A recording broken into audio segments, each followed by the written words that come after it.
Telugu Desam party ఆఫీసులో 44గా Telugu Desam party ఆవిర్భావ దినోత్సవం జరుపుకోవడం జరుగుతూ ఉంది. ముఖ్యంగా ఈరోజు మార్చి 29 సువర్ణ అక్షరాలతో లిఖించదగిన రోజు. మా తెలుగుదేశం పార్టీని స్వర్గీయ నందమూరి తారక రామారావు గారు 1982 మార్చి 29వ తేదీన స్థాపించి 9 నెలల కాలంలోనే అప్పుడు ఉండే కాంగ్రెస్ పాలనకు వ్యతిరేకంగా ప్రభుత్వం ఏర్పాటు చేయడం జరిగింది. కేవలం ఆయన సినిమా హీరోనే కాదు, ప్రపంచానికి రాజకీయ హీరో అని చెప్పేసి గర్వంగా చెప్పుకోవచ్చు. అప్పుడుండే కాంగ్రెస్ నాయకులు సినిమాలో నటిస్తున్నాడు, రాజకీయం గురించి ఈయనకు ఏమి తెలుసు అని ఒక ఎగతాళి చేశారు, హేళన చేశారు. కానీ మా నాయకుడు స్వర్గీయ ఎన్టీఆర్ గారు 9 నెలల కాలంలోనే పార్టీని ఏర్పాటు చేసి, ప్రభుత్వాన్ని ఏర్పాటు చేసి ప్రభంజనాన్ని సృష్టించారు. తెలుగు జాతి ఈరోజు ప్రపంచవ్యాప్తంగా ఉందంటే కేవలం అది ఎన్టీఆర్ గారి కృషి వల్ల అని చెప్పేసి తెలియజేసుకోవచ్చు. తెలుగుదేశం ప్రభుత్వం ఏర్పడిన తర్వాత బడుగు బలహీన వర్గాలు, అణగారిన వర్గాలు, బీసీ వర్గాలు కానీ రాజకీయంలో ముందుండే విధంగా చేసిన ఘనత ఎన్టీఆర్ గారిని అని చెప్పేసి ఘనంగా చెప్పచ్చు. దాని తర్వాత 1994 తర్వాత మా ముఖ్యమంత్రి నారా చంద్రబాబు నాయుడు గారు బాధ్యత తీసుకొని ఈరోజు తెలుగుదేశం పార్టీని భుజస్కంధాల మీద మోస్తూ ఈరోజు తెలుగుదేశం పార్టీ అంటే ఒక ప్రపంచం అనే విధంగా, ఒక బ్రాండ్ అంబాసిడర్ విధంగా తయారు చేశారు. ముఖ్యంగా మా యువ నాయకుడు నారా లోకేష్ గారు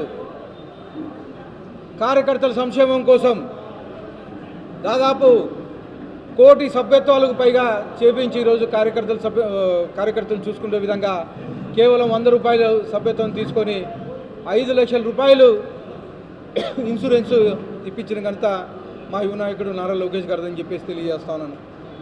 కార్యకర్తని ఆధినేత అంటూ ఈరోజు కార్యకర్తలకి మనోధైర్యం నింపుతూ మా వెన్నంటూ ఉంటూ కార్యకర్తలను ప్రోత్సహించిన ఘనత మా యువ నాయకుడు నారా లోకేష్ గారు అని చెప్పేసి తెలియజేస్తా ఉన్నాను. ఈరోజు మా ముఖ్యమంత్రి చంద్రబాబు నాయుడు గారు 2014 నుంచి 19 వరకు స్టేట్ డివైడ్ అయ్యి అమరావతిని క్యాపిటల్గా డిసైడ్ చేస్తే తర్వాత వచ్చిన ప్రభుత్వం జగన్మోహన్ రెడ్డి ప్రభుత్వం 3 ముక్కలు ఆటాడని 3 రాజధానులు అని చెప్పేసి ఆ రోజు సర్వనాశనం చేసిన పరిస్థితి. ఒక అమరావతినే కాదు, పోలవరం అయితే ఏమి, అలాగే రైతు సంక్షేమం అయితే ఏమి, బడుగు బలహీన వర్గాల సంక్షేమం అయితే ఇవన్నీ పాతిపెట్టి కేవలం బటన్లు నొక్కుకుంటా ప్రజలను మభ్యపెట్టారు. ఒక ఓటు అంటూ 2019లో అధికారంలోకి వచ్చిన తర్వాత ప్రజల్ని సర్వనాశనం చేసి, ఒక తుగ్లక్ పరిపాలన చేసి అనేక విధాలుగా ప్రజల్ని నష్టపరిచారు. మళ్ళా 2024లో మా ముఖ్యమంత్రి నారా చంద్రబాబు నాయుడు గారు అధికారం చేపట్టిన తర్వాత అనేక సంక్షేమ కార్యక్రమాలు ఇచ్చారు. ముఖ్యంగా తొలి 5 సంతకాల్లో పెన్షన్స్ పెంచారు.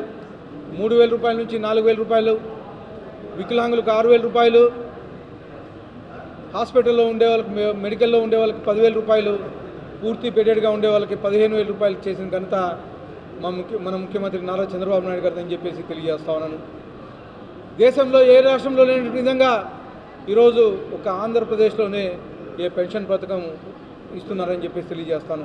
ఇవి కాకుండా మా యువ నాయకుడు యువగలం పాదయాత్రలో భాగంగా 20 లక్షల ఉద్యోగాలు ఇస్తామని చెప్తూ ఫస్ట్ టీచర్స్ డిఐసి తొలి 5 సంతకాల్లో 16,347 ఉద్యోగాలకి తొలి 5 సంతకాల్లోనే డిఎస్సి ఏర్పాటు చేయడం జరిగింది.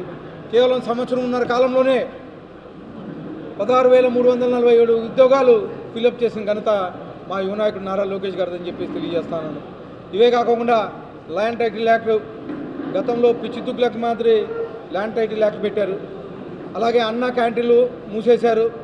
కేవలం మా ముఖ్యమంత్రి చంద్రబాబు నాయుడు గారికి పేరు వస్తుందనే ఉద్దేశంతో అన్న క్యాంటీన్లు మూసేస్తే మళ్ళీ మా ప్రభుత్వం వచ్చిన తర్వాత తొలి 5 సంతకాల్లో అన్న క్యాంటీన్లు కానీ ఓపెన్ చేయించాం.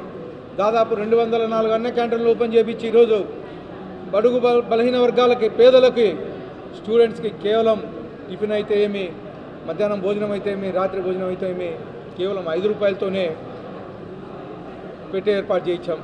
ఇవి కాకుండా ఈరోజు అనేకమైనటువంటి ఇండస్ట్రీస్ తీసుకొస్తున్నాం. ఈ 20 నెలల కాలంలోనే 20 లక్షల కోట్లకు పైగా పెట్టుబడులు తీసుకొచ్చాం. దావోస్లో అయితే ఏమి, సిఐఏలో అయితే ఏమి, మొత్తం ప్రపంచం మొత్తం మన వైపు చూసే విధంగా మీటింగ్స్ పెట్టి 20 లక్షల కోట్ల పెట్టుబడులు తీసుకొని రావడమే కాకుండా దాదాపు ఈరోజు ప్రైవేట్ ఇండస్ట్రీస్ అయితే మీ, గవర్నమెంట్ అయితే మీ 20 లక్షలకు పైగా ఉద్యోగాలకు తీసుకొచ్చిన ఘనత మా ముఖ్యమంత్రి నారా చంద్రబాబు నాయుడు గారిది, అలాగే మా యువ నాయకుడు నారా లోకేష్ గారిది అని చెప్పేసి తెలియజేస్తా ఉన్నాను. ఇవే కాకుండా ప్రపంచం మొత్తం విశాఖపట్నం వైపు చూసే విధంగా గూగుల్ను తీసుకొచ్చారు. అలాగే ఆర్ఎస్ఎల్ మిటల్ నక్కపల్లి దగ్గర గత వారంలో 135,000 కోట్ల పెట్టుబడులతో భూమి పూజ చేశారు. ఇదే కాకుండా నెల్లూరులో 85,000 కోట్లతో బీపీసీఎల్ పరిశ్రమ స్థాపిస్తున్నారు. ఇవి కాకుండా క్లస్టర్ వైజ్ డెవలప్మెంట్ తీసుకొస్తున్నారు. కర్నూలులో ఓరుకల్లో డ్రోన్ల ఫ్యాక్టరీ తీసుకొచ్చేస్తున్నారు. తిరుపతి శ్రీ సిటీలో ఎలక్ట్రానిక్ ఇండస్ట్రీస్ తీసుకొస్తున్నారు. ముఖ్యంగా మన అనంతపురం జిల్లాలో అనేకమైనటువంటి సోలార్ ఇండస్ట్రీస్ అయితే ఏమి, అలాగే పవర్ ఇండస్ట్రీస్ అయితే ఏమి, ఇవన్నీ అనంతపురం జిల్లాలో తీసుకొస్తున్నారు. ఇవే కాకుండా ఆటోమొబైల్ హబ్ను కానీ తీసుకొస్తున్నారు.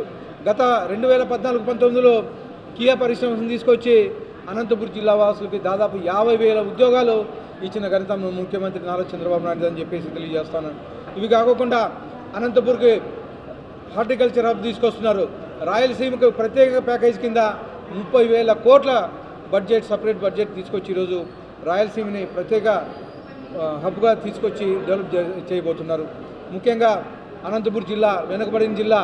గత 10 ఏళ్లలో 2014-19లో హెచ్ఎన్ఎస్ హంద్రీని నీళ్లు తీసుకొచ్చి సస్యశ్యామలం చేశారు. ఇది హార్టికల్చరు దేశంలోనే అనంతపురం జిల్లా ఫ్రూట్కి డిమాండ్ ఉందంటే అది మా ముఖ్యమంత్రి నారా చంద్రబాబు నాయుడు గారి ఘనత అని చెప్పేసి తెలియజేస్తా ఉన్నాను. ఇవే కాకుండా గతంలో హంద్రీనివా కేవలం 1800 క్యూసెక్లు మాత్రమే వచ్చేది.